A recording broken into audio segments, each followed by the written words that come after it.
Hello and welcome to episode 0 of The Road to Doomsday, the MCU Rewatch podcast brought to you by the Nerd Academy podcast. I am your host, Jared Bachman Stubbs, and joining me on The Road to Doomsday is the lovely Miss Taylor. Hello. Now, for those of you at home, a fair, not even a warning, but just a little context for us as we sit here to record this. Um, all of this will be uploaded to Patreon at once. Basically, once I'm done recording this, uh, because this is the last thing we're recording of our Phase One coverage.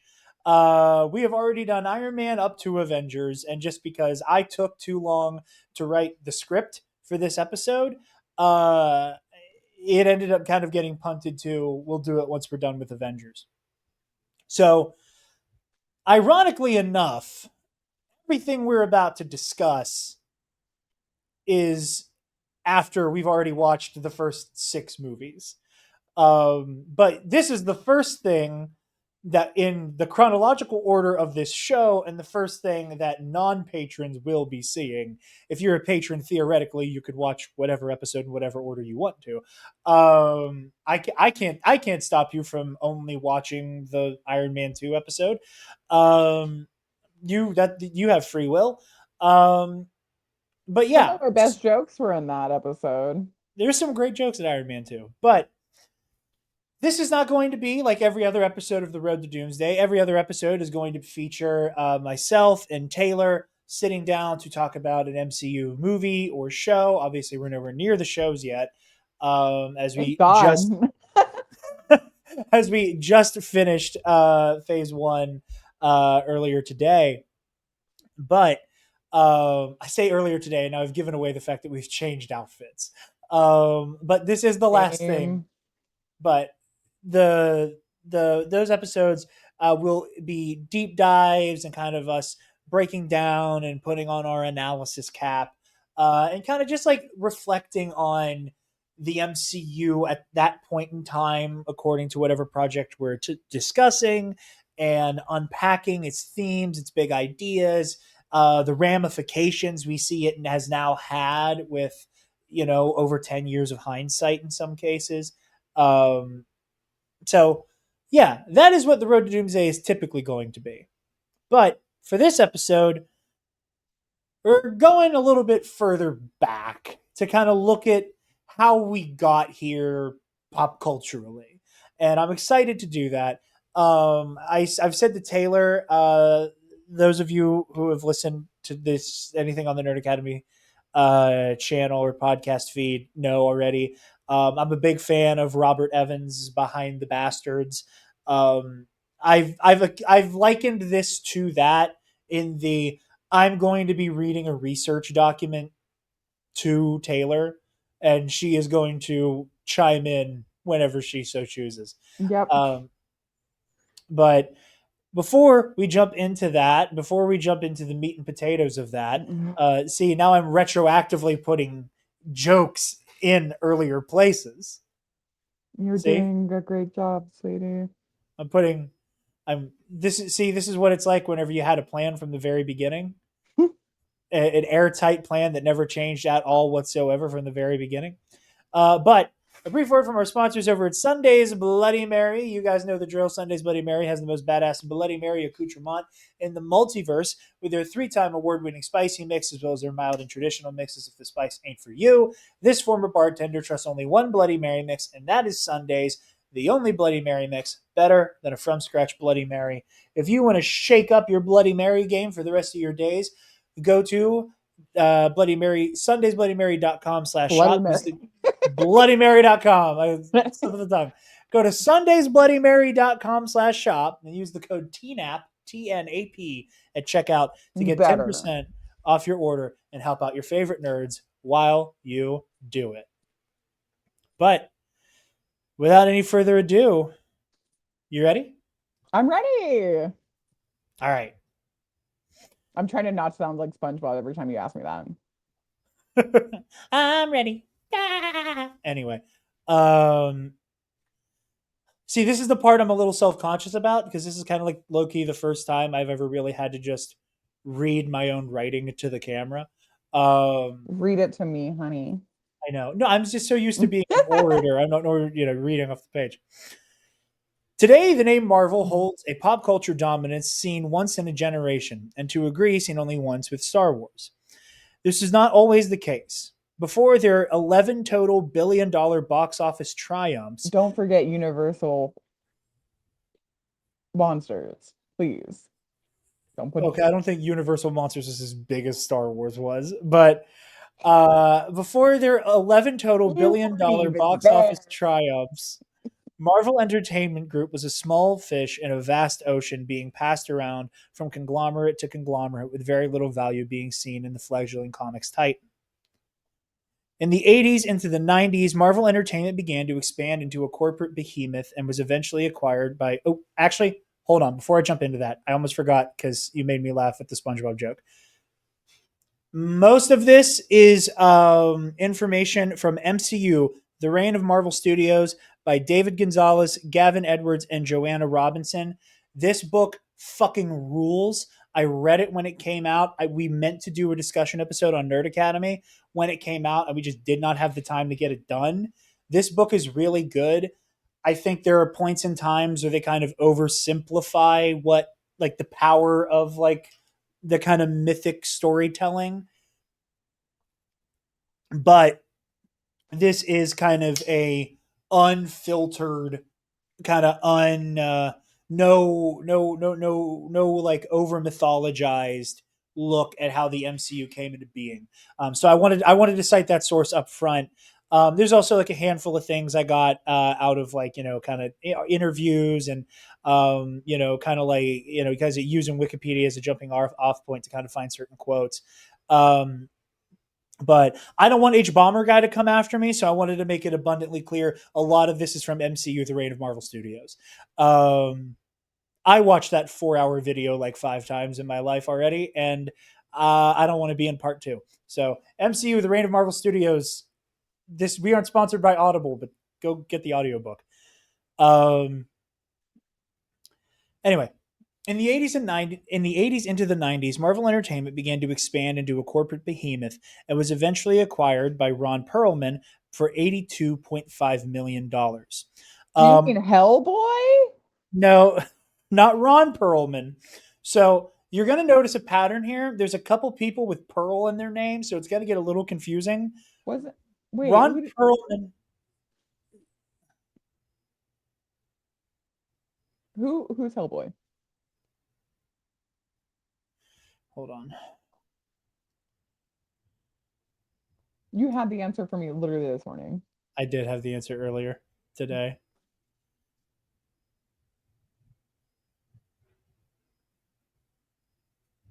Hold on. I want to make sure I got the name right and I didn't write it down wrong in my notes. Because I'm like, Because I'm pretty sure it Hellboy? is Not two. Marvel? I'm pretty sure they're both named Rob Perlman. Also, for the record, they spell their names differently. So Ron Perlman, Hellboy actor, is Perlman, where this Perlman is Perelman. Okay, big difference. And let me just make sure that's correct now that I'm feeling self conscious. Not in a you made me feel self conscious way, but in a I don't want to be in an H Bomber Guy video Oh way. my goodness. You keep plugging him. It's almost like you're calling him, like Beetlejuice. He scares me. Well, 3 times, say the name. H bomb, H bomb, H bomb, H bomb. That was 4, but all right. Okay, yeah, I am right. I am right. I am right. Okay, so this Ron Perlman, not to be confused with the actor who played Hellboy, this guy, absolute like corporate pirate, right? Okay. Like this just absolute robber baron shit. Like, he was basically known for, like, oh, this company's like kind of small. I'll gather it up, give it some extra value, and then I'll pawn it off to the next sorry son of a bitch. Ron Perlman basically, like, conquered Revlon, like the makeup company, Okay. overnight. Like that was his thing. He would just like acquire companies, take them for all they're worth, and then kind of flip them back over to somebody else. Perlman described Marvel somewhat prophetically as a mini Disney in terms of how many recognizable and marketable characters were in the Marvel stable. Marvel then purchased Fleer Trading Card Company and got into business with Toy Biz, who became the toy manufacturer of Marvel. In 1995, the Marvel Holdings and Marvel Parent Group were established by Perlman's holding company, creating nearly $500 million in bonds. And Marvel continued to expand into a relationship with Acclaim Entertainment for video games, the Italian sticker company Panini, and fully acquired the trading card company Skybox Entertainment. A focus on self distribution and a bubble bursting in the niche trading card and comics economy spelled disaster for Marvel. So, do you know about like the comic book trading card bubble burst that happened in the 90s? Absolutely not. Okay. So basically, during this time, so around like in the late 80s, early 90s was kind of like the first time old comic books were like selling at auctions for crazy amounts of money. Makes Like sense. this is the Beanie beginning of Babies. like, huh? Not even necessarily Beanie Babies, Mm, but like, To me, oh, they are Beanie Babies. what I'm not. I mean, you're not far off, but like They it's more. are things. Yeah, let me This finish. is Just the start next. understanding what I'm saying. We're talking about like I have the first appearance of Superman in mint condition, and I'm going to pay $4 million to Yeah. own it. Beanie Babies. I get it. Well, eventually it gets Beanie Babyified when you end up with like variant covers on every single comic. Oh, no, no, no, no, no. That was the downfall of Beanie Babies as well.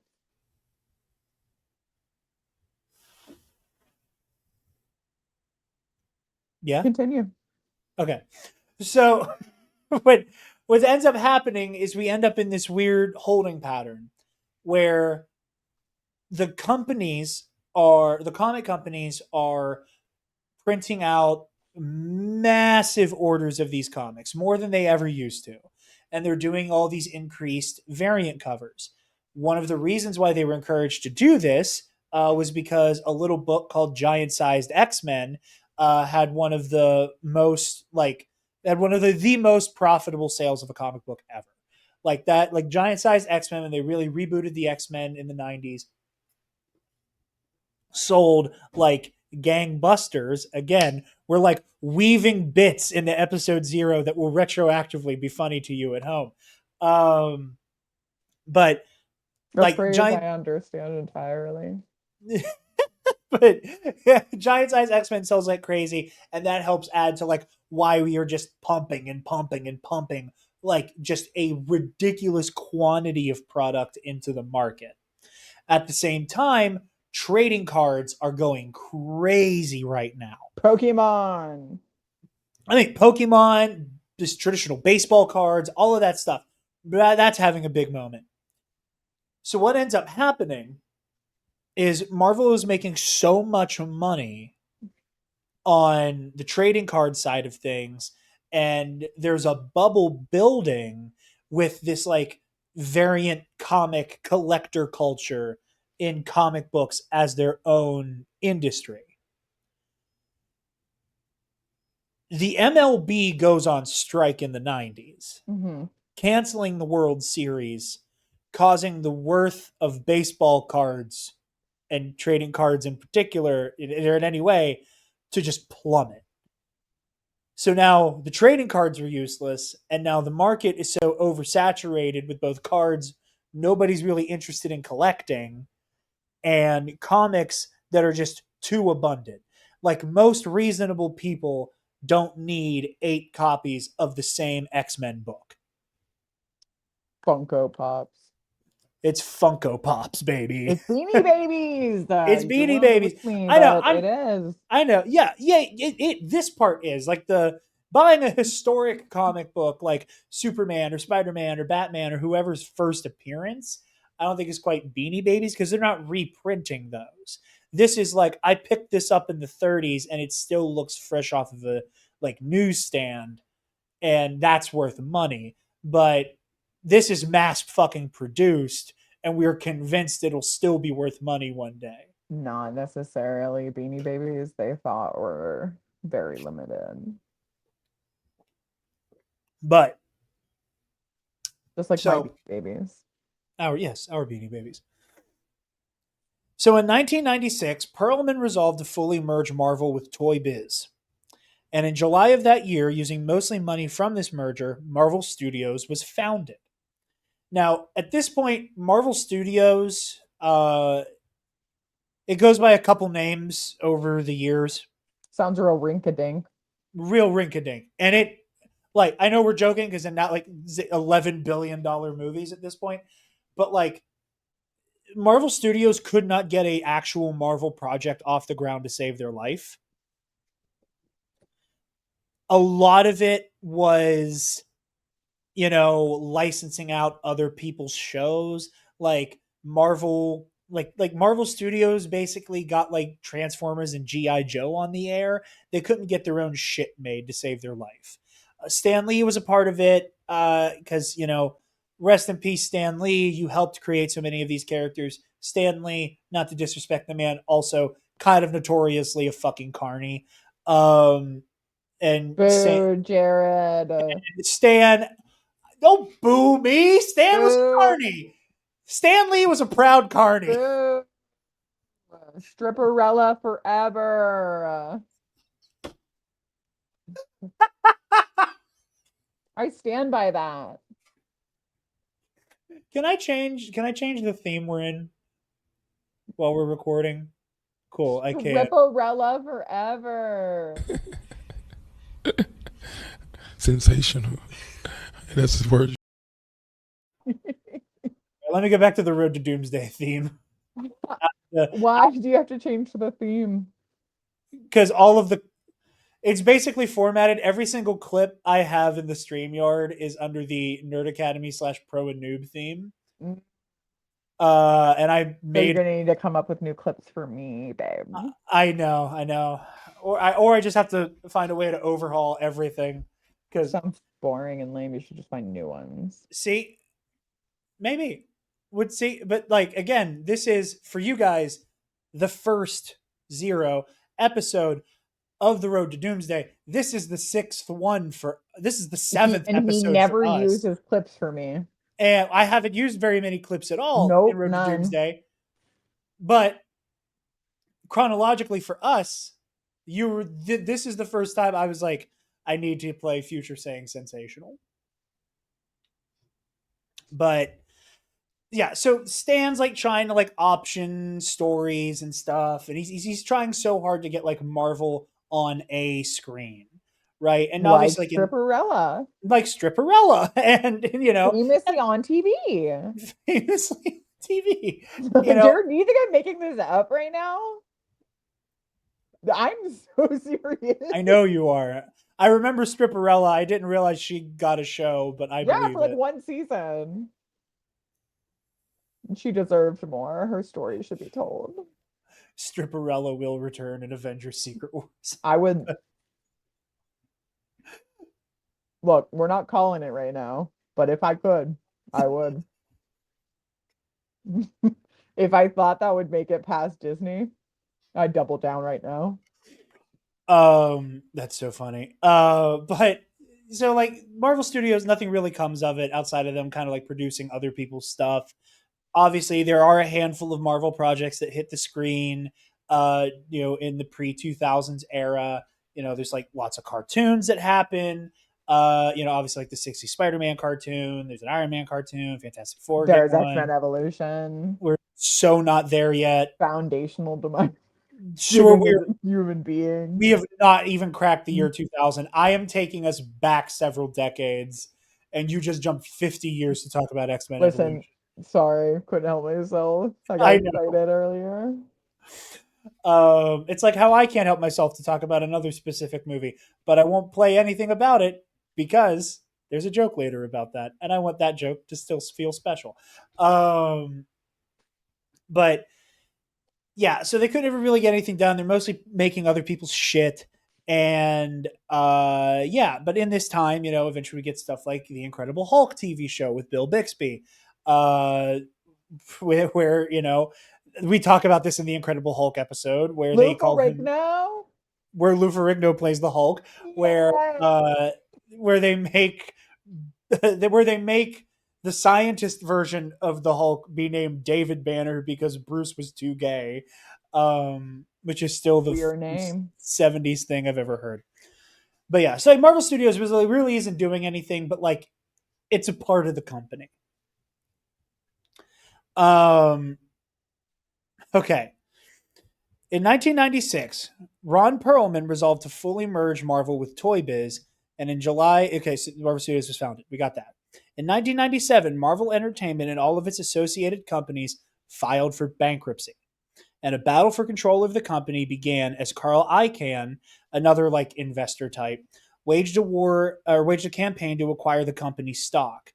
Eventually, Icahn won, pushing Perlman out, and Toy Biz would go on to purchase Marvel and its stock and was delisted on the New York Stock Exchange. Toy Biz was controlled by the infamous and incredibly mysterious Ike Perlmutter. Now, Ike Perlmutter is an actual Marvel villain in many ways. Uh, he's like Ike Perlmutter is like a boring but weird version of the Kingpin. So Ike Perlmutter, former IDF soldier, um, Is that real? that is very real. This is a real man. I thought this was like I thought this was multiple names stuck together. No, Ike Perlmutter is I thought that was like Bob Iger, Ron Perlman, not Hellboy, and some other guy. no. This is Ike Perlmutter becomes the owner of Marvel Entertainment because he owns Toy Biz. So once Toy Biz buys Marvel, it is now under control of Ike Perlmutter. He moved to the U.S. from Israel after the 6 Days War. Yikes. Really weird fucking guy. Just really weird guy. He has this origin story that feels just like evil. It's evil businessman shit to a T, where he would go he would go to overstock stores and buy products there for super cheap and then resell them at his own store like for more expensive than he bought him but cheap enough that people would want to come to him over other people. Like again, very self-made. Like it's very much like the most sinister version of the American dream, right? But then he turns into much like Pearlman, who is no longer in the story, so there's only one Pearl name left. Where like Perlmutter, he does the same thing that Perlman did, where it's just like I grab this, I sell that, I grab this, I sell that, and that's kind of his thing. And then Marvel ends up Marvel and Toy Biz end up kind of being the biggest thing he owns, Hmm. and he kind of puts all his focus into this for a while.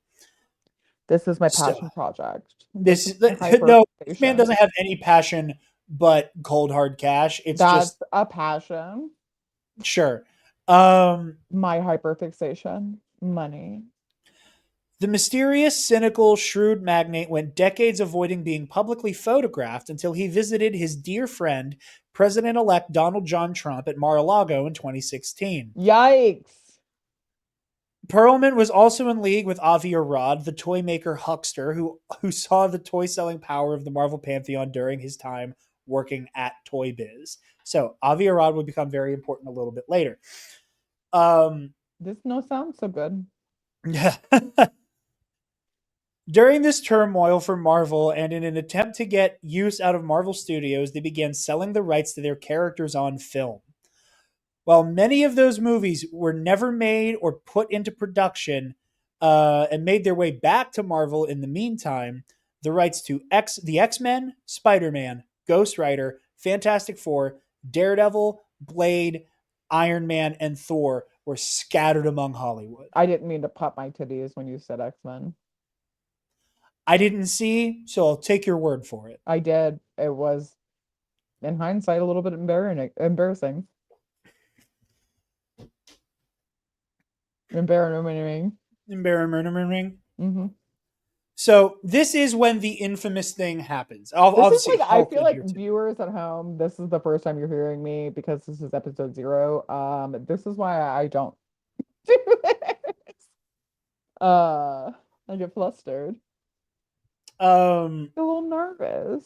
See, what's so funny though is that everybody knows how like natural and like great you've been on air Nope. in the other 6 The episodes is opposite. hilarious that this is the last thing we did and now you're doing weird shit. Now I'm a weirdo. I can't Now help you're it. scaring It's the because I feel host. like I feel like I know it's the like I feel like I was like, all right, I gotta be so centered for all of these. I have to feel so polished. And now I'm like, oh, thank God.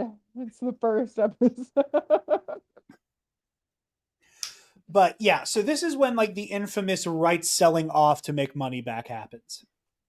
And a lot of this was Avi Arad's doing Boo. because, well, at the time, Marvel's bleeding money. Mm. They need to do something. And at the time, and like Ike Perlman, or shit, I messed it up. Ron Perlman, not Hellboy, but the business magnate. His whole thing was let people think there's things happening. Talk about how we're trying to make a movie. Talk about how we're trying to do a show. But Lie. we don't need to make it because he was like because if it comes out and it sucks like Howard the Duck, produced by my god George Lucas, um, if it comes out and it sucks, it damages the brand. But if there's hype around it, people will be interested and Marvel will be on their minds. So at this point, they're like, well, we can make a buck off of kind of handing out the rights to make these movies and let other people handle it, and we'll make a little bit of money on the back end. What is considered the first major Marvel movie, not counting the infamous Howard the Duck and the unreleased Roger Corman Fantastic Four movie, which there's a store at the mall near our house that I've been meaning to go back to that has a bootleg VHS of the Roger Corman Fantastic Four. No. And I've been meaning to go back and buy that because I want that to be on display in the new studio when we finish it. No problem. But minus Howard the Duck and Fantastic Four, Blade was released in August of 1998. Everybody's favorite. Yes, some motherfuckers are still trying to ice skate uphill. Honestly, and they're never gonna figure it out, okay? They should know that Blade is the baddest motherfucker in town. I hope we get that Mahershala Ali Blade movie one day. I do mostly too, but a little bit less because I love me some Wesley Snipes. Wesley Snipes, one of the canonical vampires from What We Do in the Shadows universe. Yes, which I love. I don't The even think they've confirmed that Daywalker. Wesley Snipes is a vampire, but just because he played Blade, he gets a place in Vampire Society. No, it's both, I think. It is both? Okay, He I is couldn't the remember. Daywalker, and he is also Wesley Snipes. So are they implying that Wesley Snipes just has Blade's powers? They are implying Wesley Snipes is Blade. He is Blade. Okay. Is Blade. And they're like, yes, you and Tilda Swinton belong here together. So For religious viewers of Tom Hiddleston, you'll know that Tilda Swinton and Tom Hiddleston were both vampires in the same movie. I don't remember the title because it didn't matter. They were hot, so that was all that mattered. that's all that matters. With $131 million grossed at the box office, Blade was a massive hit. And while the Wesley Snipes led movie Even about with all Marvel's the plumbing, that's how much it cost? what? All the exterior blood plumbing? Like they were like, all right, we need to, No, that's how much it made at the box office. I don't Oh, thank remember. God Here, you hold don't know on. how much it costs. It's got to be a lot more with all of the blood, like the plumbing. They have to hire a specialist for that. 45 million. Wow, that's a pretty good deal. Okay. Yeah, so that was huge profit on Blade. While the Wesley Snipes led movie about Marvel's Daywalker was enjoying its time in the sun with 2 sequels on the way, Ayo. but thank you. I You're thought I was welcome. That clever. was funny. Thank you. Marvel began production on one of its most popular properties at the time, The X-Men, directed by now disgraced Bryan Singer, in Yeah, he concert with sucks, but these movies don't. Richard Donner of Superman the movie, fame's production company, with a very special advisor on set, one Kevin Feige. Oh, whoa, whoa. Kevin Feige always wanted to make movies and doggedly fought to go to the University of Southern California to follow in the footsteps of some of his favorite filmmakers like George Lucas, Robert Zemeckis, and Ron Howard. Just to Uh, pick those specific guys. what? Does he not have any other guys he likes, or did you just pick those? I mean, when I Googled Southern California University film alum, they were the first three that came up. No, were they? Yeah, I Did mean, Google base it off your search history? what? The guys who made Star Wars and Back to the Future came up first, and I'm Yeah. surprised I picked them. Yep. But Feige has also said that George Lucas was a big inspiration to him as well. But this isn't just me trying to insert George, okay? I don't know. You What? just the thing you be doing. It just is a thing I'd be doing. So Feige had to apply to Southern California. I think it was 6 times, they say in the book, Ow. because they kept telling him no. Is he a bad student, or I don't did think he it was just a bad interview student. poorly? I don't know. They just wouldn't take him for the longest time. Well, But what a eventually, mistake they made in right? hindsight until Right? they didn't. So eventually they take him, and eventually he goes to intern for Lauren Schuler Donner, the wife of Richard Donner, director of Superman the movie, who was also a producer in her own right. So X-Men is working with Donner Schuler Donner Productions, and Feige, he became Schuler Donner's assistant. So he was kind of a gopher, kind of getting doing his thing for her. There's a funny anecdote in the MCU book about how he had to teach Meg Ryan how to use email for You Got Mail, doing that That's kind of thing. cute. Eventually, whenever X-Men goes into production, things were really chaotic at first, and they weren't quite sure how the fuck they were going to do this.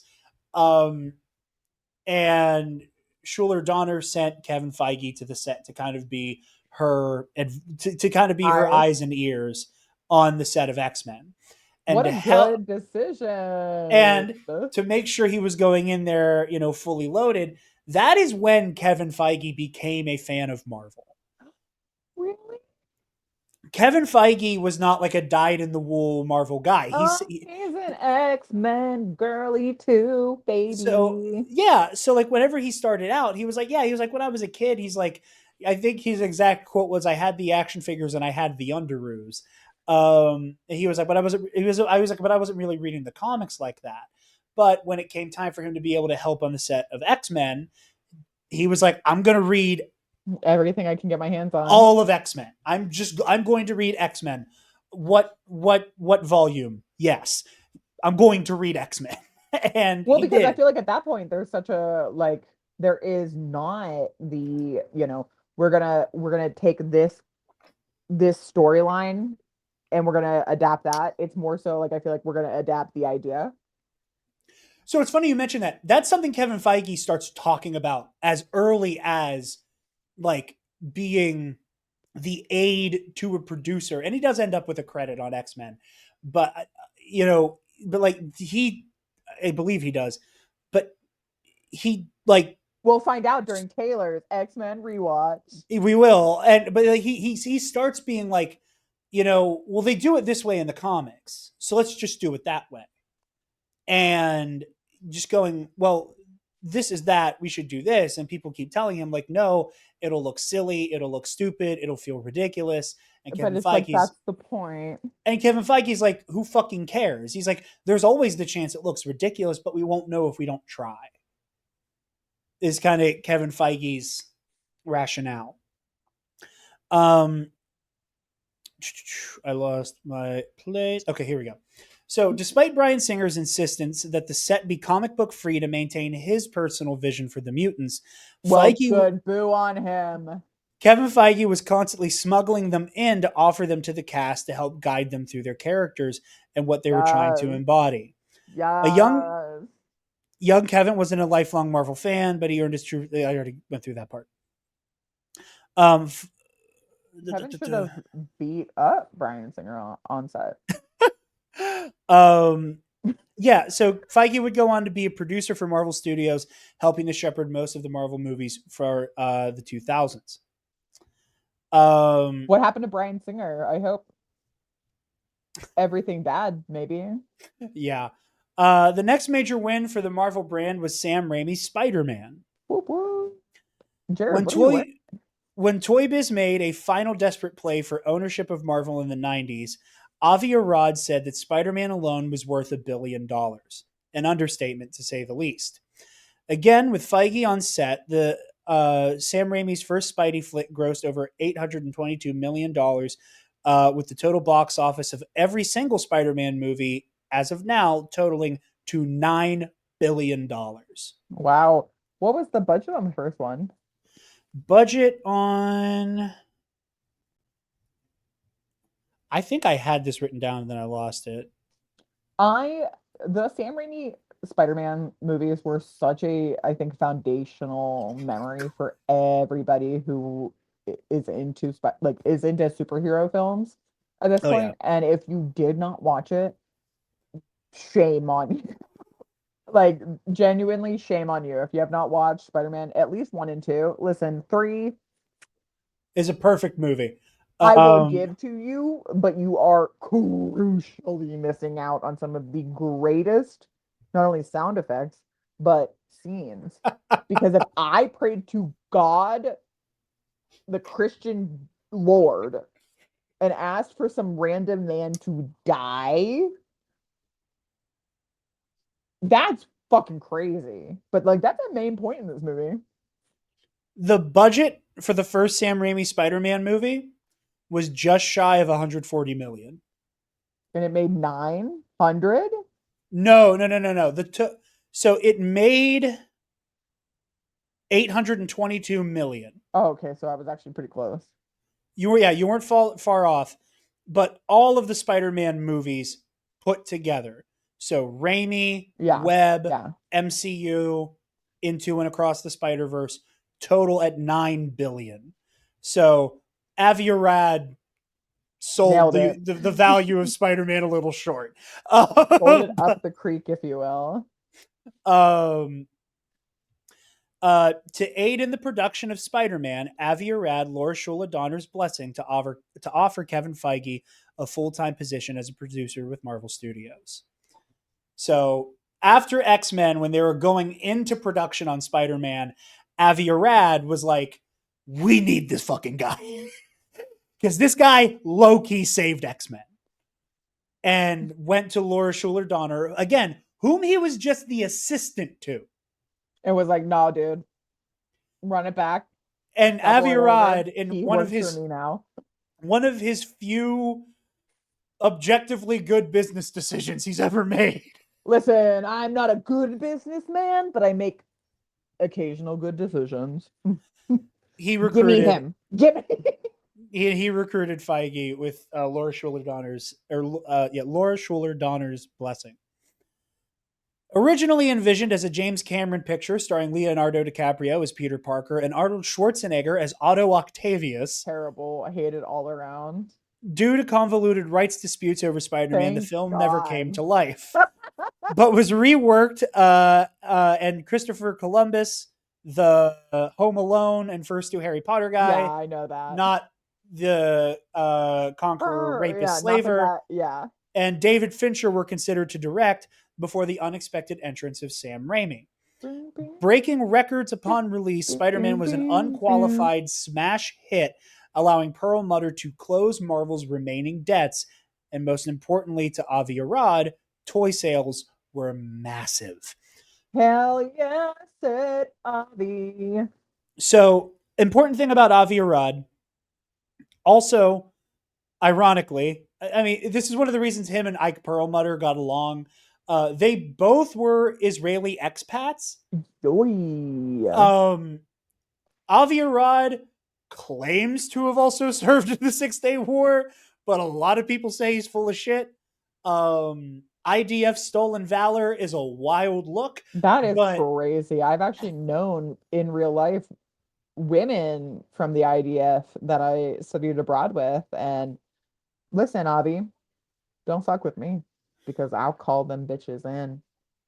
or maybe we don't because I don't particularly want to talk to them bitches. Well, Um, those bitches were pretty nice to me and saved me in Germany. So, well, I'm glad they did because that. of their experience, not because of their like, this was well before the current timeline of events. They were like, we help our fellow woman.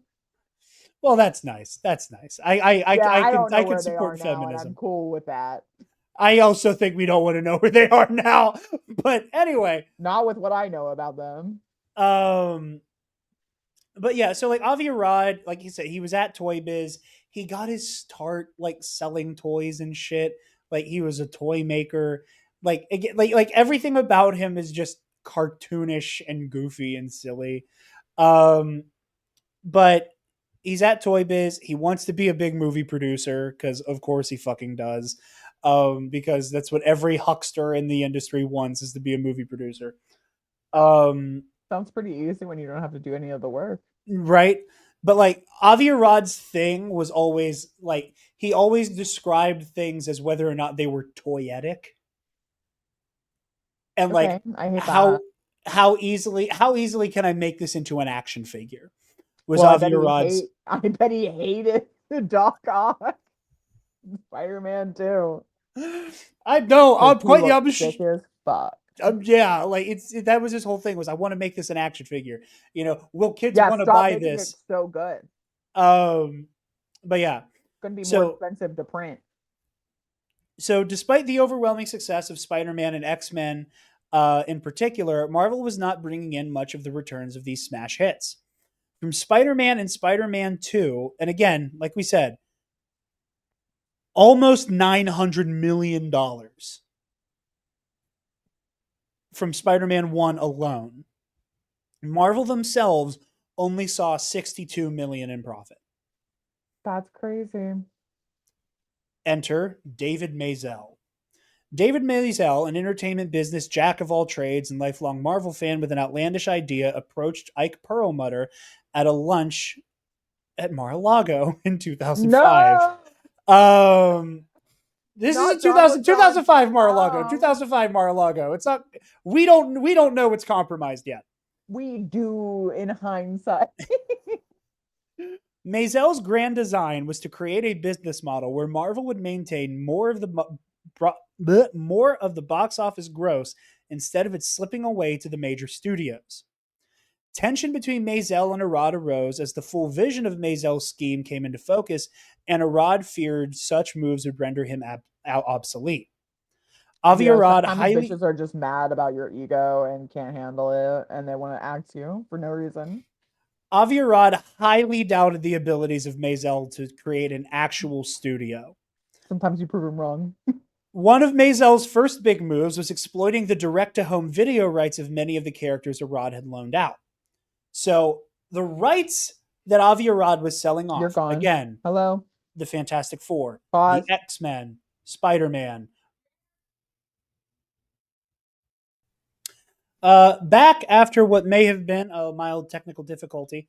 But anyway, what Maisel set out to do was kind of his first power play as trying to like usher in this new age from Marvel Studios. Was he realized a loophole in the deals Avi Arad cut with all the other major studios, where he was leasing out all the characters. Okay. Where he realized Spill that the tea, sis. Yes. the rights that Avi Arad sold were for the American live action film rights.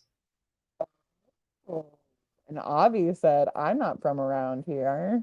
Well, it wasn't necessarily that because like that was the only movies anybody would have cared about. So David Maisel reaches out to Lionsgate, and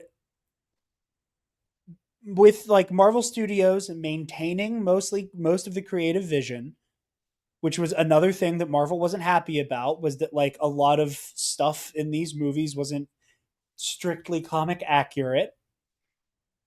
So Yeah, we gotta they put it in a blender a little bit we got sometimes. we got to like flatten some things out for the normies.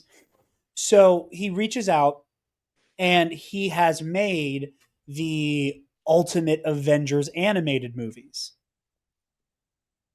So then that's where it starts. So it's Marvel's Ultimate Avengers, and then Marvel's Ultimate Avengers Rise of the Panther. And then this is also where we got the Young Avengers animated movie. This is where we got the Hulk versus Wolverine animated movie, the Hulk versus Thor animated movie. Like, Oh, I actually do know about these. yeah. So all of these were David Mazel's idea to kind of like start subtly getting some of these characters into the cultural zeitgeist a little bit more. So that's like David Mazel's first like big swing, and they are all hits. Then they're direct to video. They were direct to Cartoon. video like direct to video animated movies. Then this is a tried and true format. I hate when I say cartoons and you're like animated, and I'm like, No, I was kind just of the saying, same thing, and maybe. this was a tried and true method Yeah. that DC had already been doing for a Yeah, long time. absolutely. Like DC is constantly doing these animated movies that just go straight to DVD, straight to home video, straight to DVD. Like that's been working for them. Let's try it over here. So yeah, so Lionsgate handled mostly distribution. Marvel maintained full creative control. And again, that was a big thing for Mazel because one of the reasons why he wanted to get into bed with Marvel is because he hated the Daredevil movie. He he just personally was like, that shit beef, sucked. beef. I have beef. So Career changes, success in line because I have beef. Honestly, the Kendrick Lamar style approach, if you will. yes. After these early victories, Mazel pitched the Marvel board of directors on his vision for a live action studio, despite the fact that Avi Arad claims he tried this first years ago. And So he's Avi Arad lying. not only thinks that David Mazel won't be able to make this happen, Avi Arad also claims he already He's tried. jacking my ideas. Again, nobody has like corroborated Avi Arad's version of They're events. like, Pathological liar, Avi Arad. Absolute fucking carny. see, this is Uh, why I took umbrage with you calling Stan Lee a carny. How dare you use it negatively and talk about him in the same breath? they're two different flavors of carny, but they're both carnies. You don't get. You don't. Carny doesn't mean bad person. I don't. The way you say it, it does. I don't believe that. I think Mm, there are evil carnies and there are good carnies. I don't know. We're gonna need to work on your inflection then. Okay. Well, either way, um, after this meeting with the board of directors, Avi Arad was told that he was no longer allowed to sell off Marvel IP, so the remaining characters belonging to Marvel would stay there for Marvel's exclusive use. Mm. The board offered Mazel a challenging acceptance of his idea. Don't come here talking about movies unless we have no money at risk. Ooh, okay, okay. To launch Marvel Studios, David Mazel sought out a massive loan, the collateral of which would be 10 of Marvel's characters' film rights in No perpetuity. way. A risky move, chancing the outcome that a bank could easily sell off those movie rights with Marvel seeing no income from it. In perpetuity. Are You you said that, ready for correct? in Perpetuity. perpetuity? Forever and ever and ever and ever. Forever And ever. and ever. Are you And ready for the ever? are you ready for are you ready for this fucking list? I don't Are even you think I'm ready for in perpetuity. are you ready for the list of characters that were at stake? No, but hit me with it. Captain America, Okay. Black Panther, Okay. Nick Fury, All right. He was a the nobody, but Avengers. he was not Samuel L. Jackson. No, he was just David Hasselhoff. Okay, Um, the Avengers, that's bad.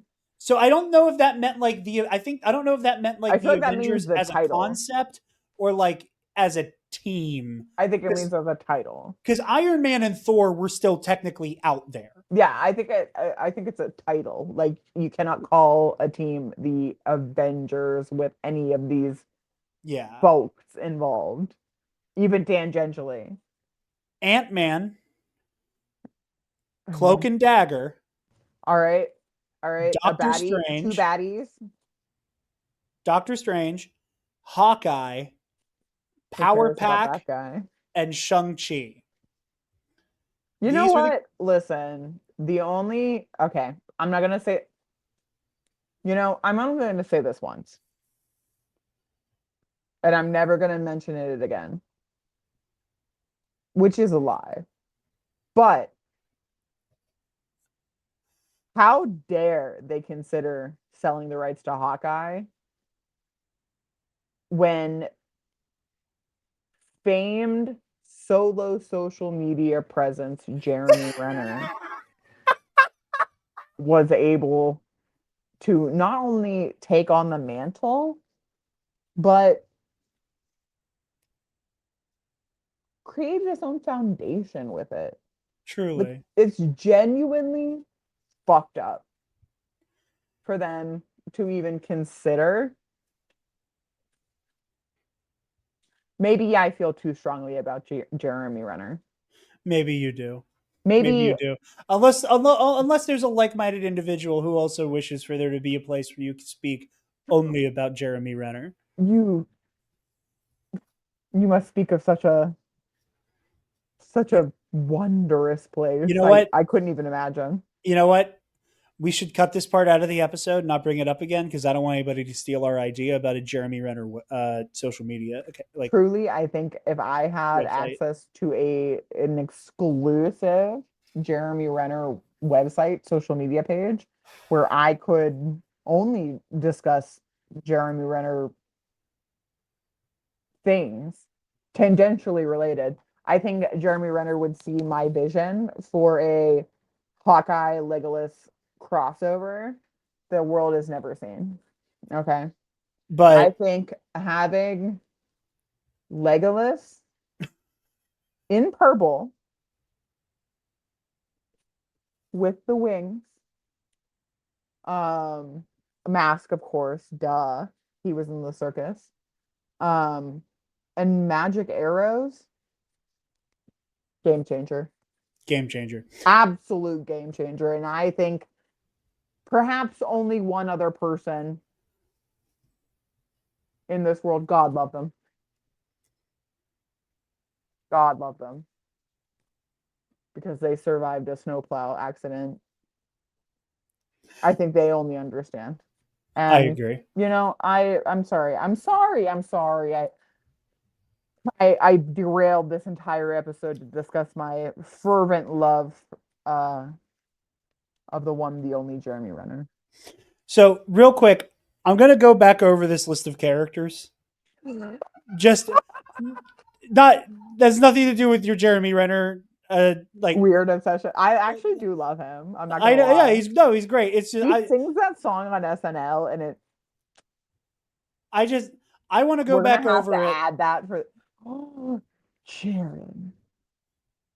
During the Road to Doomsday, do we cover Hawkeye, the TV show? We do. Okay, we're gonna have to do the intro every time as the Jeremy Renner piano SNL. Like, We're only doing one episode of our show about Hawkeye. but okay, but well, we I am demanding it for okay. the viewers, for you guys, for my We'll love. see. We'll see. But to bring things back on track a little bit, Can't. I want to go over these characters again, just to emphasize it, just to emphasize here.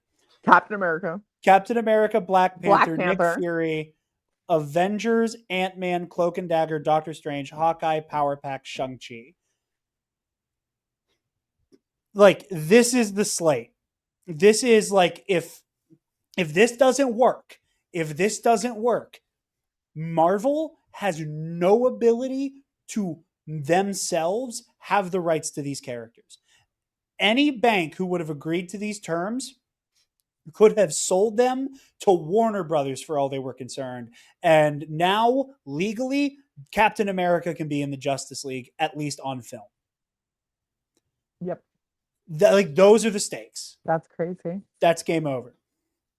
While Maisel insisted on the monetary value of these characters to the banks, he assured his supervisors at Marvel that these heroes being swallowed up would not lead to too great a loss. The Ant-Man trilogy alone has grossed $1.2 billion. Like, and again, that is a version of the world where Ant-Man has the cultural cachet of having Marvel Studios on it, and people go to see it because they know And it'll he is affect the next an Avengers Avenger. movie. Yeah. But like, that is what like this is the shit David Maisel is talking right now. Is like, oh, who fucking cares if we can't make an Ant-Man movie? 1.2 billion fucking dollars. Anyway, after a year of failure, Merrill Lynch, the bank, Merrill Lynch, was approached after Perlmutter secured Maisel a meeting. Due in part to Avi Arad's selling off of film rights, Maisel was able to lean on the box office smashes of Spider-Man and X-Men and even lesser successes like Hulk and Daredevil. A deal was struck and the bank put up $525 million to cover the budgets of 4 films. Maisel saw it as an opportunity for 4 chances to make one mega hit. Merrill Lynch began to request that Marvel stake a third of the money up front, and Maisel, knowing that the Marvel execs would refuse these terms, he offered to shoulder production costs in foreign markets and made certain that the contract stated that Marvel must try in good faith to cover a third of the budgets. Wow. The deal was finalized in November of 2005, and Paramount signed on as a distributor, and the hunt for a Marvel Studios hit began. Avi Arad left Marvel Studios, but joined Sony and Sony enlisted him to aid developing their Spider stable of characters. Wow. So Avi Arad was around for enough of this that he ends up with a production credit, I think, on pretty much all of the Phase 1 movies, if not just a few of them. But at this point, Avi Arad is completely in Spider-Man land at Sony and is partially to blame for every insane thing in a Sony movie. Okay, well, what do we define as insane? Where do we draw the line? I'd say anything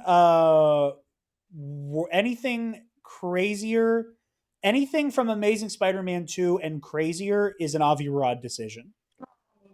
Don't blame all the worst things on it. Avi Arad, you know how there's that whole story about how in Spider-Man 3, Sam Raimi didn't want to do the symbiote and he didn't want to do Venom. Okay. But I say okay because I don't know. But Sony Pictures forced him to. It's Avi. Avi Arad was like, Venom will sell so many fucking toys, you need to put Venom in this movie. Because we love our toys, baby. Because it's all about selling the toys. But truly, was Venom a bad idea? Because we got a lot of conks from Harry. From Venom. Do you want to know why we have a whole trilogy of Venom movies? Avi Arad. You want to know why we have a Morbius movie? Avi Arad. You want to know why Kraven the Hunter happened? Avi Arad. You want to know who has an executive producer credit on Madam Web? Avi Arad. Honestly, so anybody who's not watching the video version of this podcast does not know that some of those movies are my both least favorite and favorite movies of all time because Jarod and I, my lovely boyfriend, we make a so every Valentine's Day, we watch the worst movie possible in theaters. And if for whatever reason we miss that, we will watch whatever the worst movie that came out that year is instead. And and last year Madam Web came out on No, Valentine's Day. Morbius is my favorite to talk about. Well, we didn't see that around Valentine's though. That didn't come out around It Valentine's Day. doesn't matter. It fills the spot because it was the worst movie I have ever seen. I left, came back, and was like, holy shit, am I in the same movie? Jared was like, you for sure are. And I was like, okay. Craven, I didn't make it through. Um, No. and Madam Web is genuinely one of the best movies I've ever seen. Uh, in the worst every single way possible. So Avi, you know what? If you have one hater, it's not me. If you have one hater, it's certainly me. I don't like this motherfucker at all. I hate Avi I Rock. might be on like a larger list, but not just one. Um, but so we have the money from Merrill Lynch. We have 4 tries to make a big movie to really make it count. So the 3 most likely characters to be brought to life were Iron Man, the Hulk through a deal with Universal, which is why I don't think the Hulk technically counts, but any money they made would still go towards the deal, and Ant-Man, mostly due to Edgar Wright's treatment for a script that had been passed around Hollywood many times. Lots of people loved, they just didn't know if it would work. Okay. Iron Man, at the time, had next to no cultural presence, but in a very Avi Arad way, when he was focus tested and kids had his powers explained to them, they said they'd want a toy of Iron Man more than anybody else. Um, so Course they maybe Avi did. isn't wrong about everything, but still.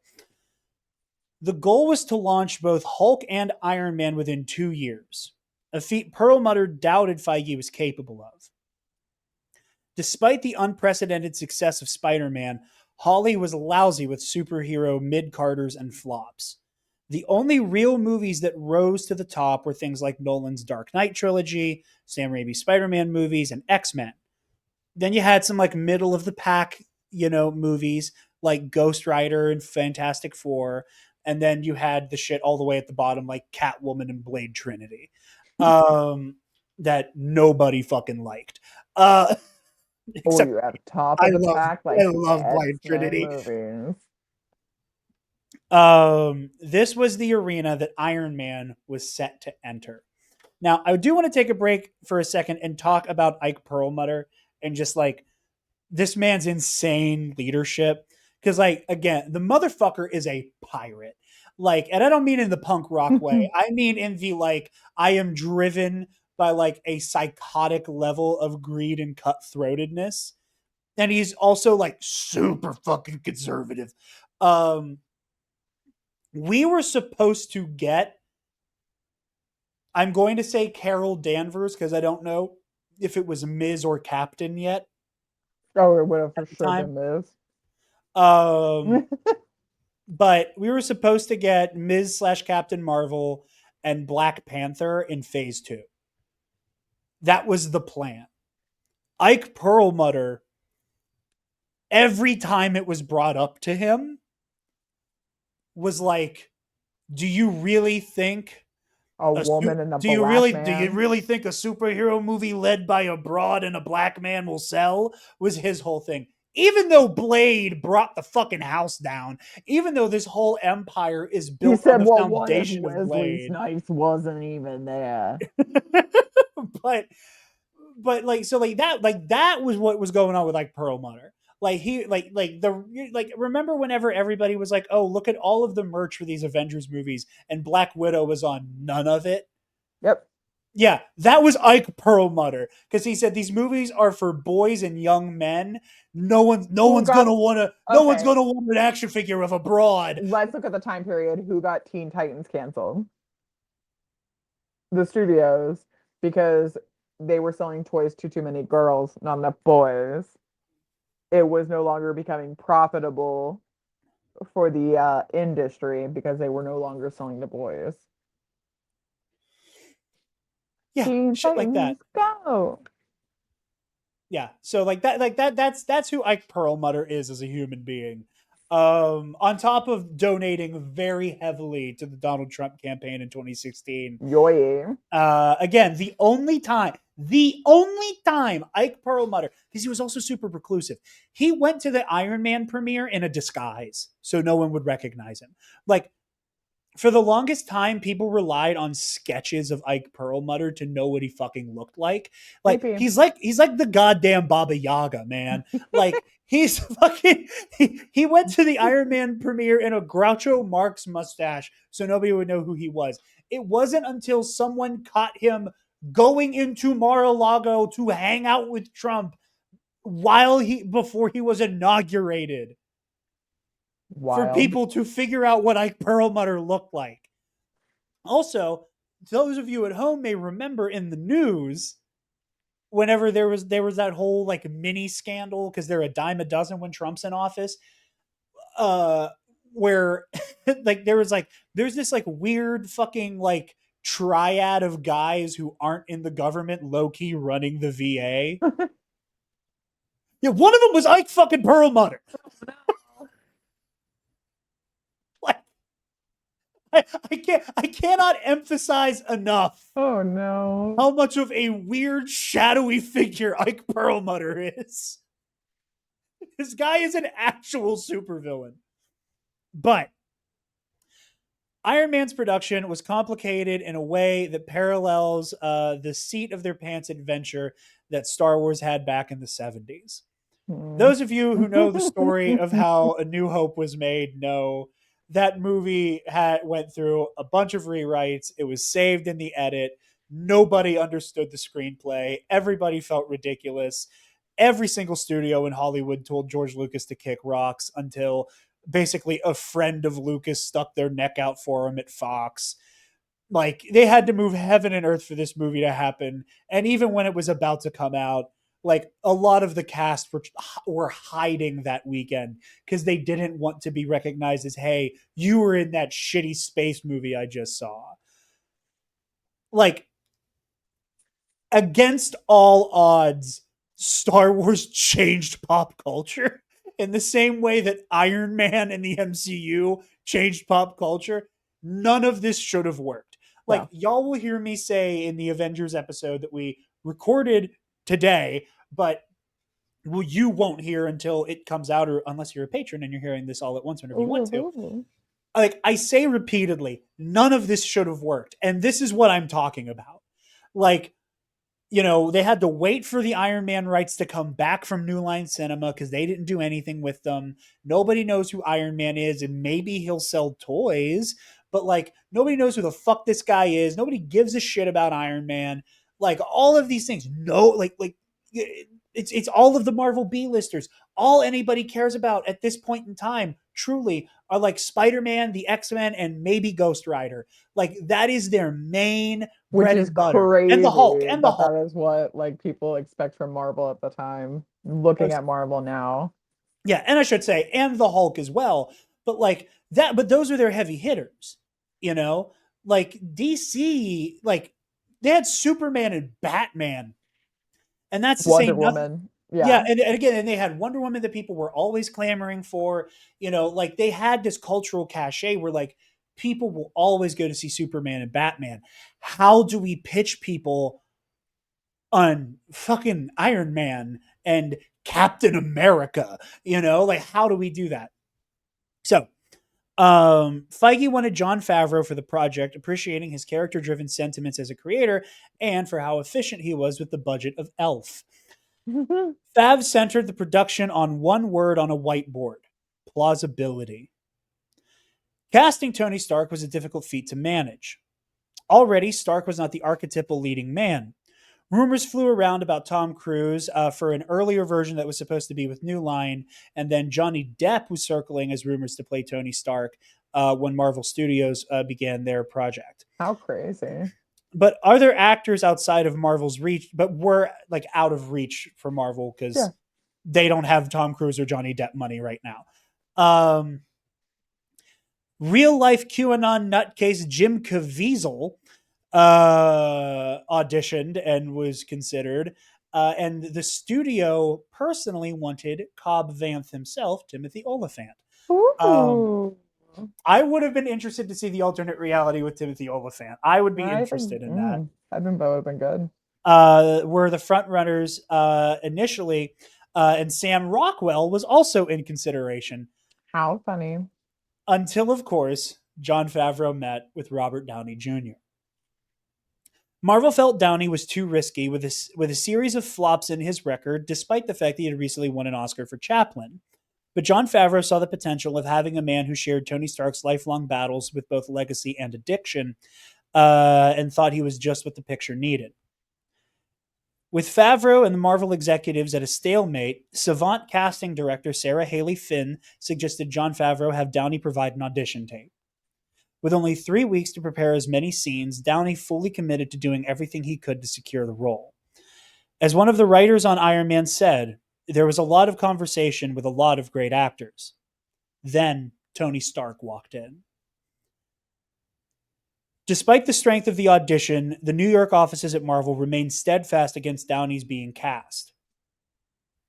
In response, Jon Favreau anonymously leaked to the trades that Downey was going to be cast, and with the instant buzz that came with the news, New York relented.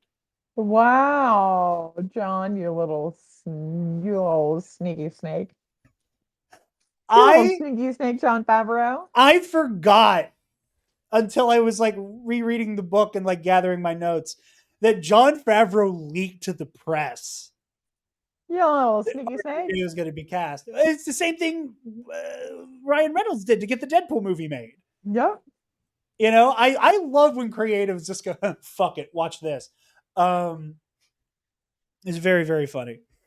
Lost my place. Let's do those trades. Yeah, so then the cast was filled out by Gwyneth Paltrow, a friend of Favreau's, Terrence Howard, who was fresh off of an Oscar win for Hustle and Flow, and Jeff Bridges. Initially, Obadiah Stane was meant to be a bait and switch for the Mandarin, who was announced at San Diego Comic-Con to be the villain. Ooh. And then later they shifted it to being Crimson Dynamo aiding the Mandarin before they simply landed on Ironmonger as the lone villain.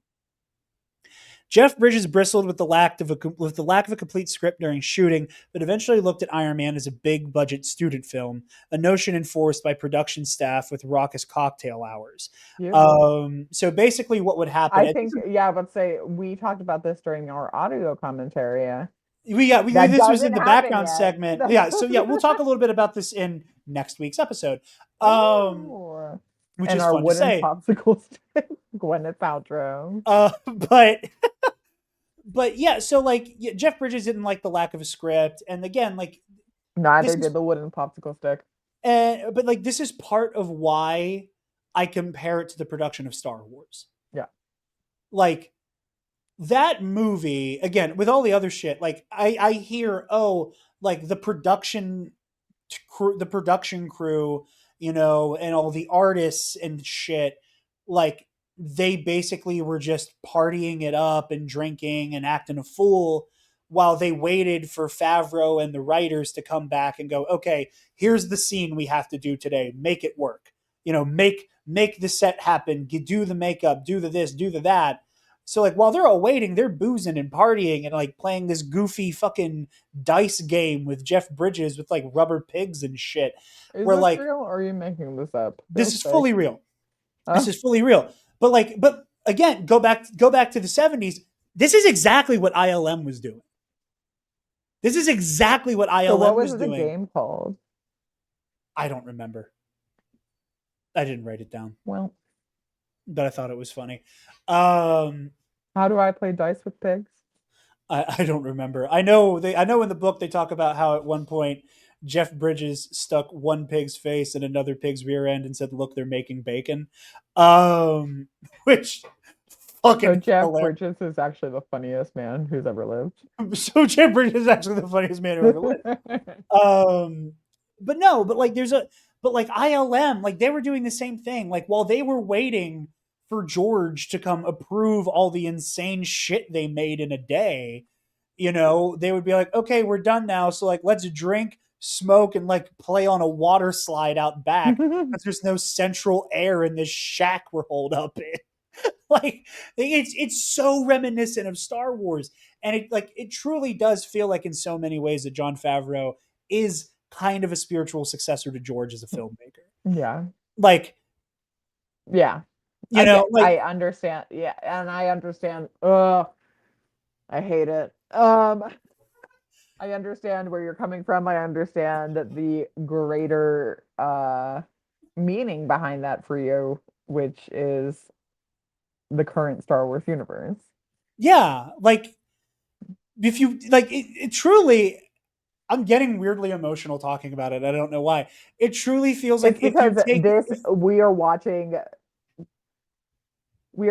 John Favreau do what he did to Marvel in 2012 to like 2008 to 2012, do that but with an entire like in a blank check on a blank check and also like a blueprint George drew, you that know, and it's he like like in a lot of ways that like John and Dave Filoni have authorized. Yeah, we'll double down on this. We'll triple down on this. yeah, Whatever it takes, we'll do it. yeah, because they know to trust the process.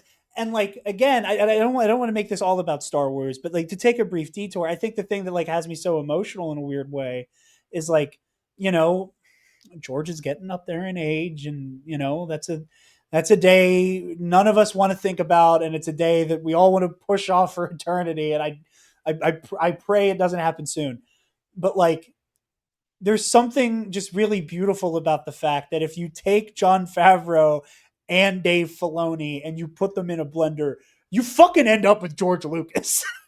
And that brings me an immense amount of like joy, and like some amount of like subconscious clarity as to why like phase one, despite the fact that I haven't seen these movies that I know I like in years, Yeah. felt like home in a weird way. See, I mean, You know, that like there's like a rewatching there's a Iron there's Man a was a fucking experience in and of itself for me. yeah, it's just like there's almost like this pop culture epigenetic memory here that like, Well, because we were there to experience it well, of and course we were there to different, experience yeah, it, in but different as arenas. an adult, Yeah. and I know so much of like the behind the scenes lore of how Star Wars was made. Like I'm looking again. It's this battle against the odds with a story nobody really believes in.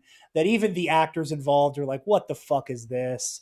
And it's insane. And there's cutting edge technology being made to just make this work. And the budget is we're all afraid of the budget, and the studios are breathing down our necks. None of this should work. None of this should be successful, and it's going to change pop culture forever, man. It's going to change the landscape of entertainment for decades to come.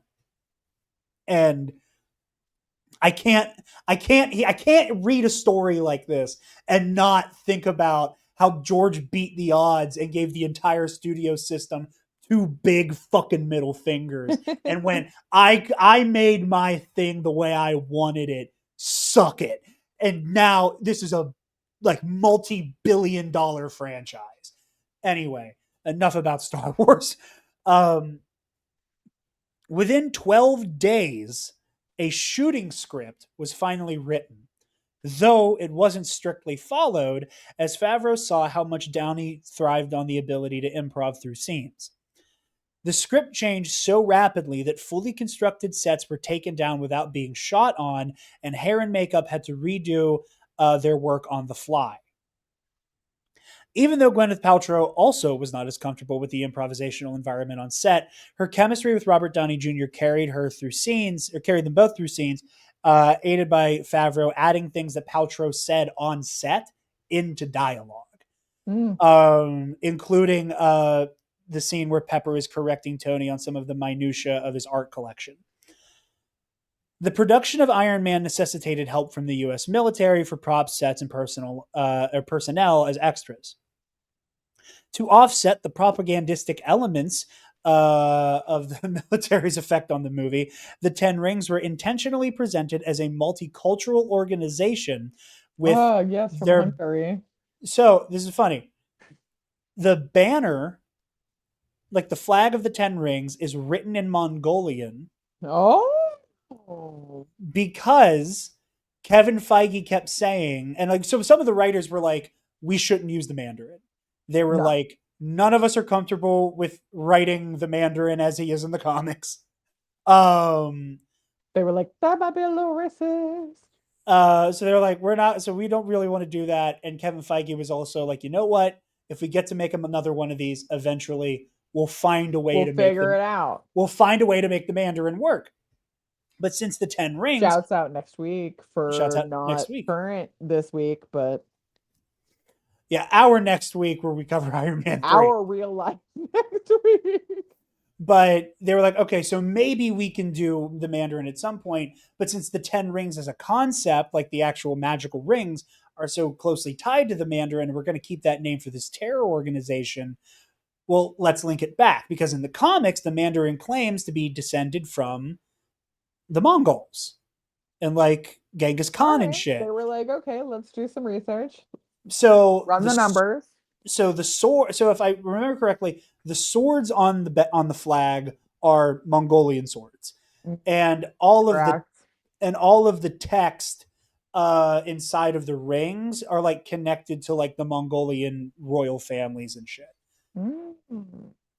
To again keep the Ten Rings kind of like multicultural in nature and ethnically ambiguous. Banner is in Mongolian.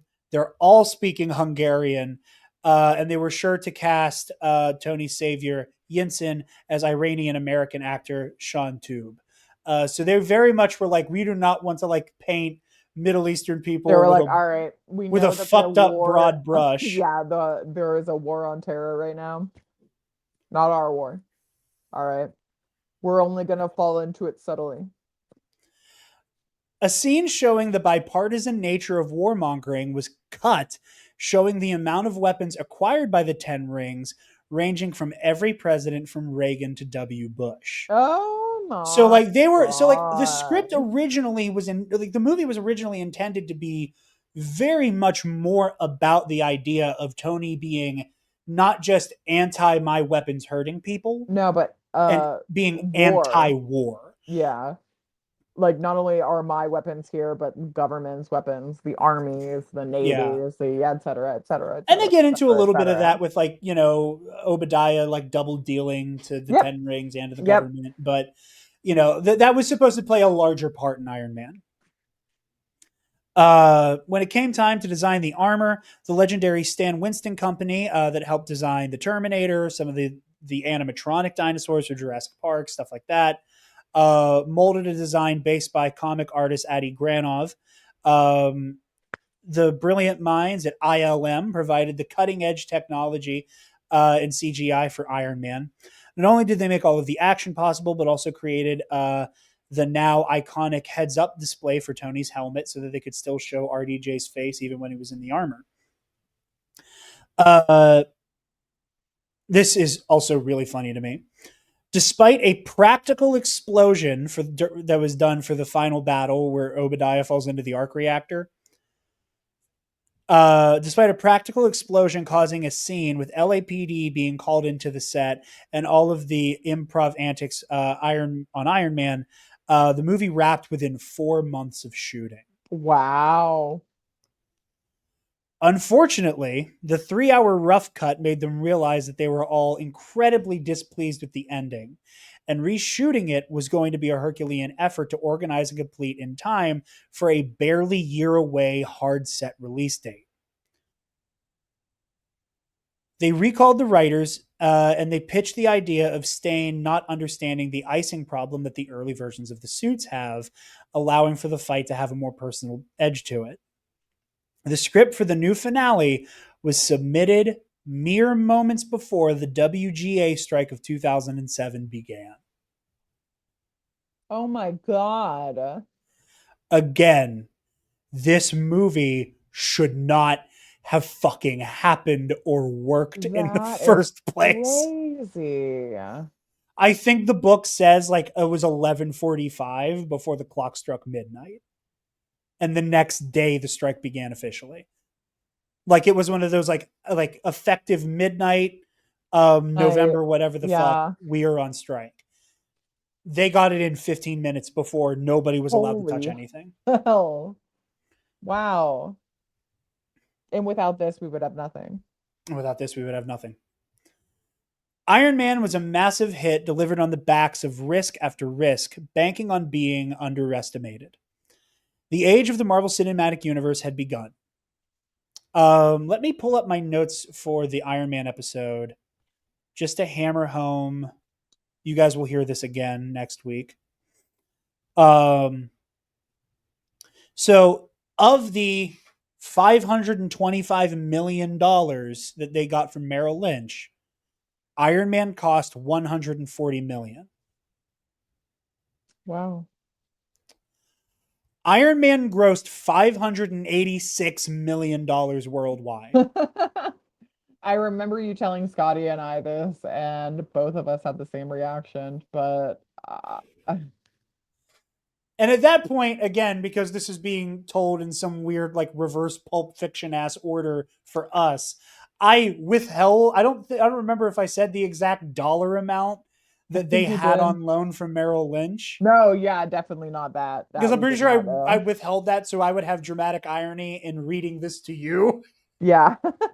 I The did whole not know thing was about like, Merrill Lynch. I did know about the fact that we're broke. yeah, like again, yeah, like they had no money. This had to be a success. Um, but yeah, they were banking on being underestimated so that they could like surprise people with the good performance. They weren't expecting it to do what it did. The age of the Marvel Cinematic Universe had begun. The final touch added to the film after its premiere was what became an MCU staple, the The post-credit end scene. credit scene. Samuel L. Jackson, who had recently campaigned for the role of Nick Fury, By being was king. was covertly cast to play Shield director Nick Fury. And a final scene was shot where Fury would make a statement that would go on to change pop culture forever. I'm here to talk to you about the The Avengers Avengers Initiative. Initiative. And that is the landscape that brings us to the road to Doomsday. No way. Yes, I am that cheeky that I made sure that the last lines of my script were I'm here to talk to you about the Avengers Initiative. I love it. Sorry, this is my first time also hearing the script, everybody. Uh, But yeah, so that is, again, humble beginnings. And like I also wanted like I'm pretty sure like Marvel also almost went bankrupt in the 60s as well. So yeah, like it did. Marvel as a company should have gone under at least 2 or 3 times. Marvel got bailed out and passed around by a shit ton of other conglomerates who didn't give a fuck about this intellectual property Nope. outside of the fact that kids like to buy action figures of colorful heroes. Yep. Like, and again, say what you will about the cynical nature of mass media. You know, I'm not going to sit here and pretend that you know. Again, Ike Perlmutter is at the top of this story. I'm not here to pretend that this is some Pollyanna bullshit, but and now the Walt Disney Corporation is in charge of all of this shit. I'm Yeah. not going to lie and pretend that this was all based out of altruism and in an innate love of storytelling. No. At least Inherently. at the top. At least at the top. So much of this, so much of what we have now, the way these characters we love or these characters we have come to love Yeah, because a lot of them we would not know or care for happened. at this point. This happened because people like Kevin Feige and David Maisel were like, no, these stories deserve to be told. And I want to make it clear because I didn't say in the script, Kevin Feige backed Maisel's play at every turn. Because Feige was talking about this too. He just thought we would never be able to do this. But like he was like, why aren't we making it more like the comics? Why aren't we treating the source material with the respect it deserves?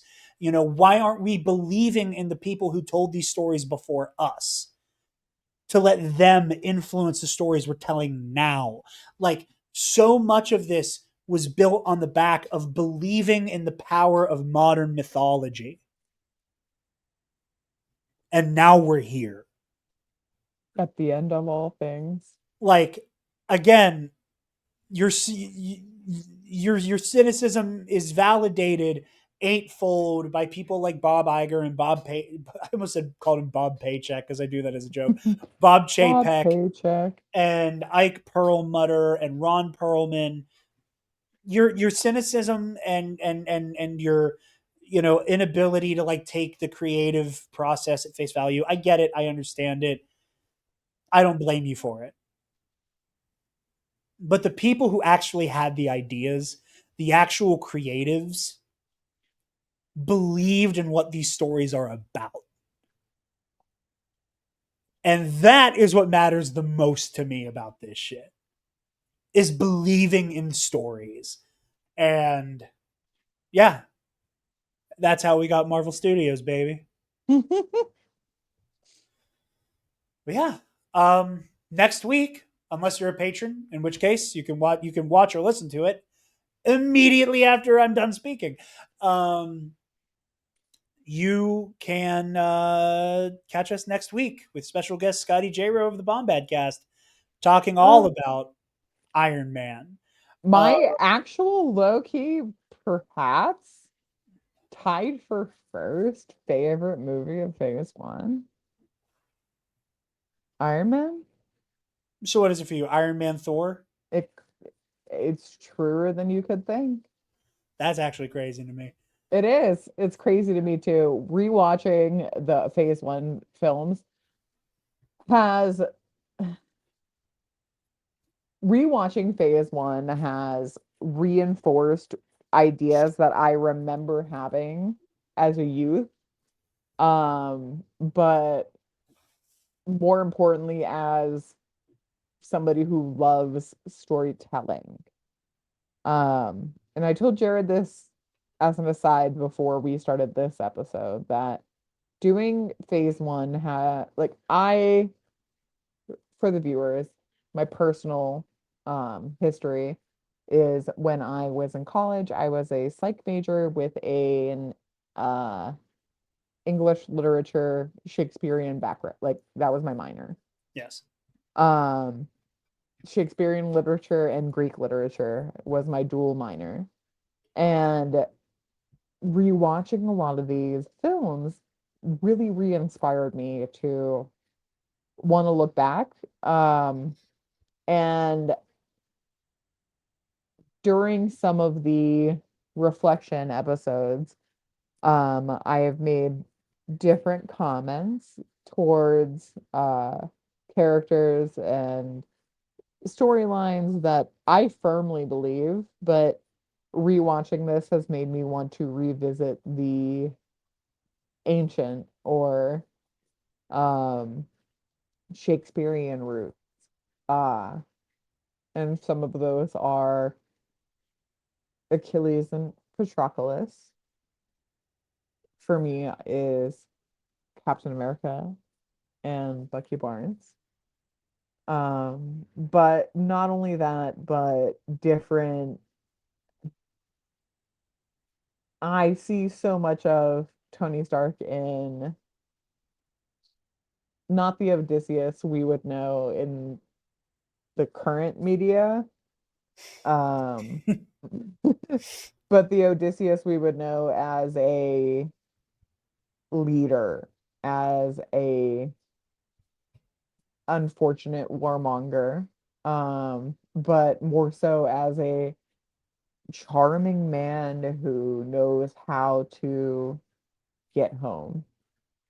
Um, and rewatching Phase One The has, Odysseus parallel hits so. I didn't mean to cut you off. The Odysseus parallel hits so hard once you hit Endgame.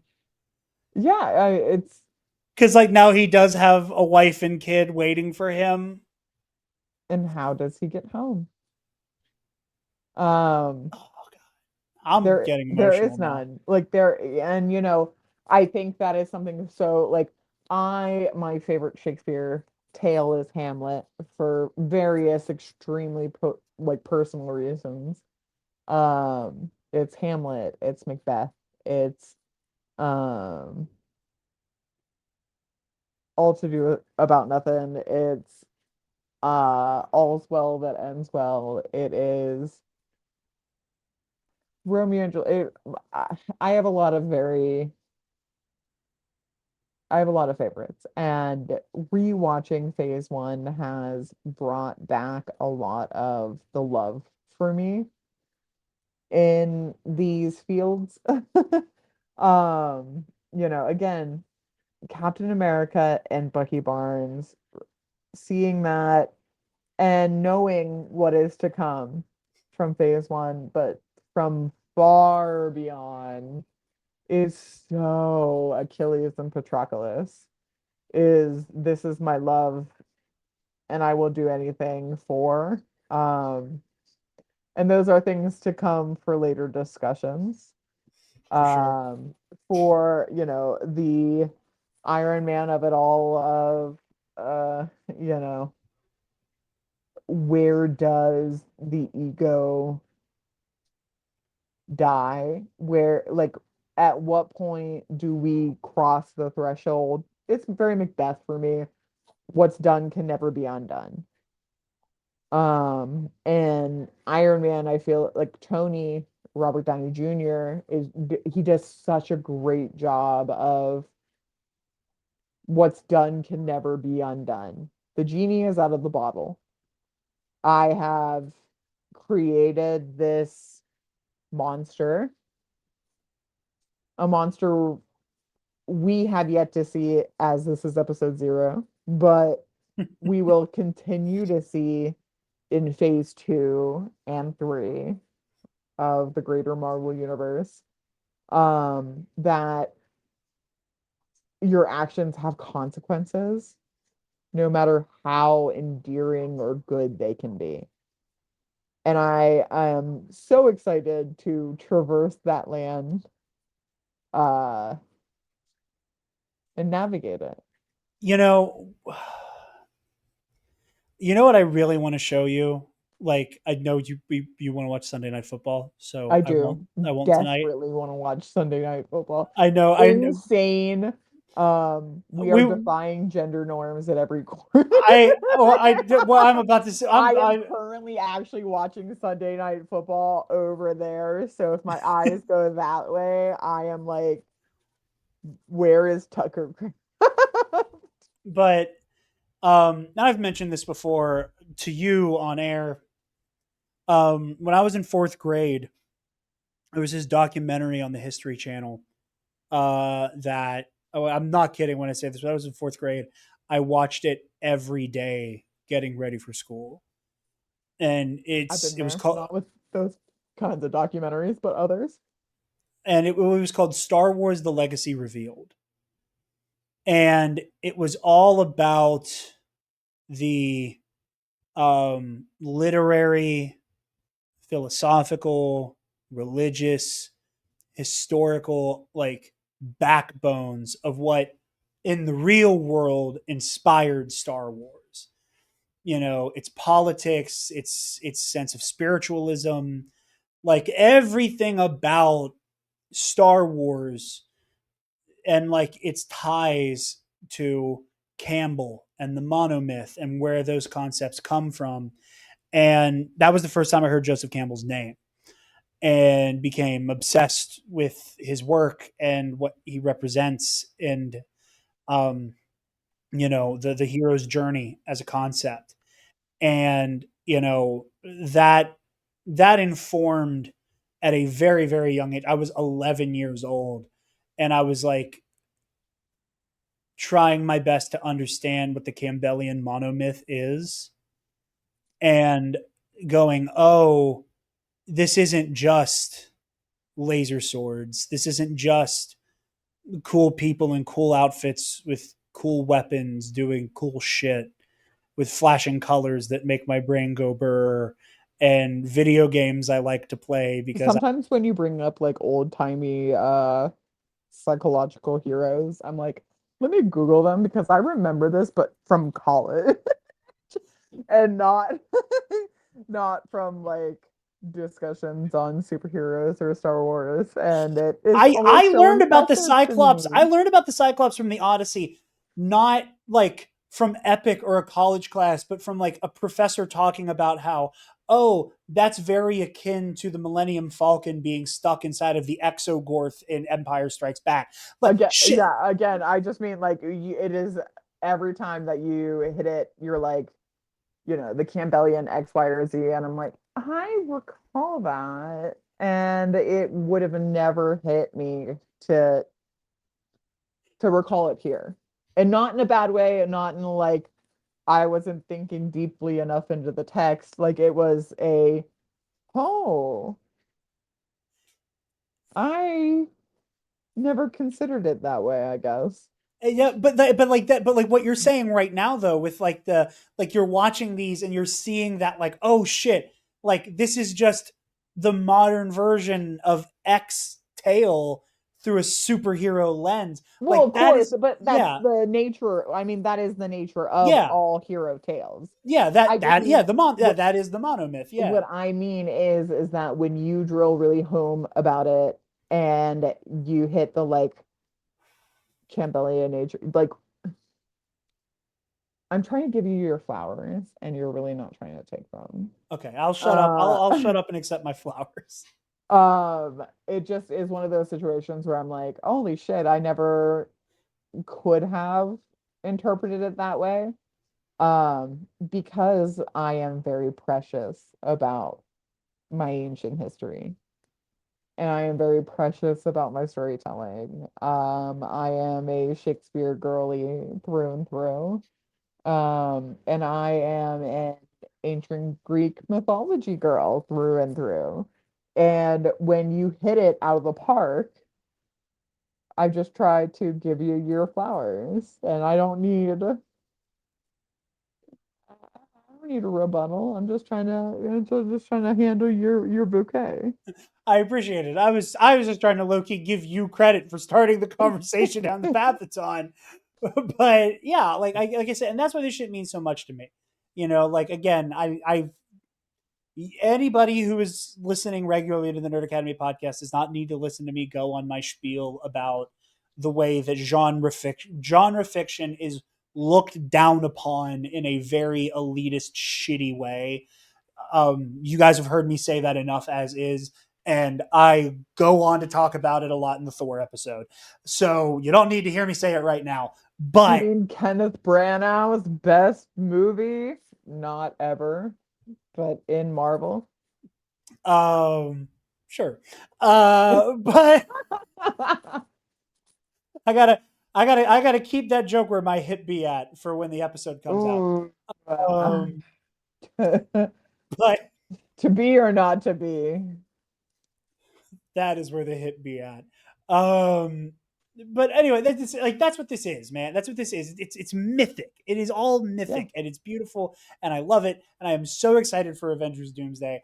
Like, and I want to be able to like solicit people being able to like do like have like the full rewatch experience and be able to like just let's like engage in a conversation about this about these stories, and I'm so excited. I am already very proud of what we've done so far. I cannot wait to get even deeper into the MCU with this, and with that, Yeah, our next episode after this, not chronologically, will be the first, I think, movie that I vividly remember watching with my father, it's all, who, man. for viewers, both of my parents have unfortunately passed away, but uh, no need to dwell. We have beautiful memories. Uh, But yeah, some more beautiful than others. Can't wait for Doctor Strange. Shouts out to my mom. Uh, I don't know that story, so I look forward to I it. can't wait to let you know it. But yeah, with all of that said, a preemptive and early thank you to everybody who's going to join us on this, for everybody's going to tune in. I'm really excited to do this. I'm really excited for this project. Yeah. Um, it's the kind of thing that even a year ago I'd have been like, this is too much. But with Taylor's help and doing pro and noob kind of began to give me the idea. The format for the show once you get to the actual episodes is like mildly inspired by Last Song Standing, the Dissect podcast like side series. It's just a lot of things kind of like all clicked in my brain, and I was like, I want to do an MCU rewatch show, and yeah. So with all of everything we've said here, welcome to the road to Doomsday. Taylor, where can the lovely people find you? Which is Oh hilarious because my chronologically, you are going to God. spend almost all of phase one saying you don't have any social media people can follow you on, I but would you like actually to do now. double down on it. The people can find me nowhere. Don't look at my at. Don't look right here.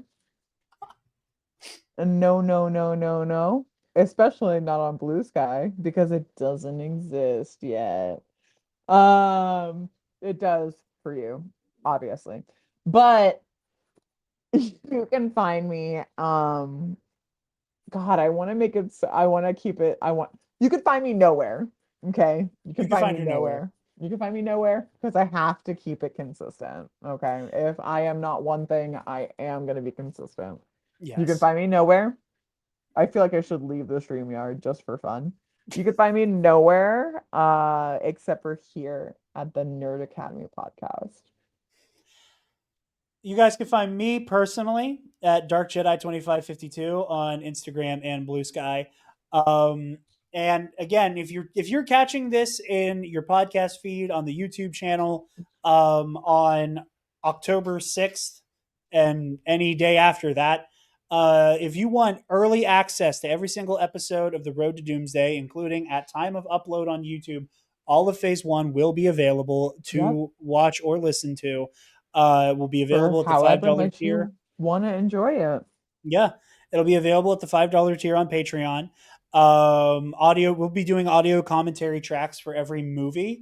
You can listen Those. to my thoughts throughout the film, which halfway through, Jared let me know that I should be as um vocal as I want to be Yes. Um, for some but But you can, yeah, specific so exclusive character. access to the audio commentary tracks, early access to every single episode. That is at the $5 tier of the Patreon. At the $10 tier, all of our $10 alumnus get shouts out at the end of episode. So Yeah, thank yeah, you yeah. to Brendan Marr from Page Turners They Were Not. Happy birthday, Brendan, again. To Paco and to Ray Clausen. So be sure to subscribe to us on Patreon if you want early access and exclusive access to Road to Doomsday content. And be sure to follow the Nerd Academy podcast on all social media and subscribe on YouTube or wherever you get your podcast. But with all of that said, the Road to Doomsday begins now. And we're very excited for you to join us on this journey. So thank you very much. Stop! Move away from the cookie jar!